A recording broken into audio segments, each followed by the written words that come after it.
ए खुशी थिला 7 वर्ष तलर। ए खुशी थिला सेतबेलर दुई प्रेमी जुगलंकर। आउ ए खुशी थिला विवाह पूर्वर से नुआ नुआ भल पाइबार। सेतबेले सबु थिला, नुआ नुआ हस खुशी थिला, नुआ नुआ प्रेम भी थिला। आउ जनक पाखरे आउ जनक साथ मध्य थिला।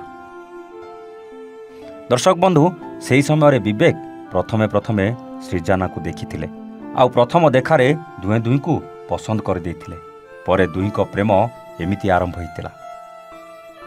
किंतु किए जानिथिला अधा रास्तारे जणे एमिति ठकीदेव बोली। दर्शक बंधु ए दुई जण जणे जणे सोशल मीडिया रे एक्टिव सहित दुई जण भल छात्र छात्री मध्य थिले। परे फेसबुक रे केमिति के जानी दुई को कहानी आरंभ होइतिला।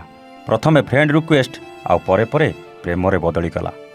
सतरे दुई को भल पाइबा जेमिति समस्त प्रेमी जुगलक पई उदाहरण पलटि जाइथिला।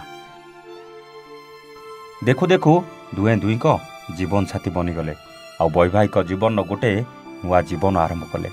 दुई जण भावी नहीं जेमिति हस खुशी 7 वर्षर प्रेम संपर्क गढ़ी उठिला सेमिति हस खुशी सारा जीवन बिताई देबे।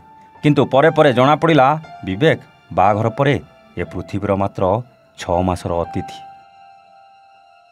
जहाको शुणी सृजाना बंची थाउ थाउ जेमिति पत्थर पलटि गले। आउ शेषरे हाथ धरी विवाह करथिबा स्वामी विवेक को सृजाना हसी हसी विदाय देदेले। दर्शक बंधु कथारे अछि शरीर मरी जाए किंतु प्रेम मरे ना। देह भितरे दौड़ुथुबा ए पवनटा बंद हो जाए किंतु भल पाइबाटा केबे सरे ना। Bureau report A1 Odia.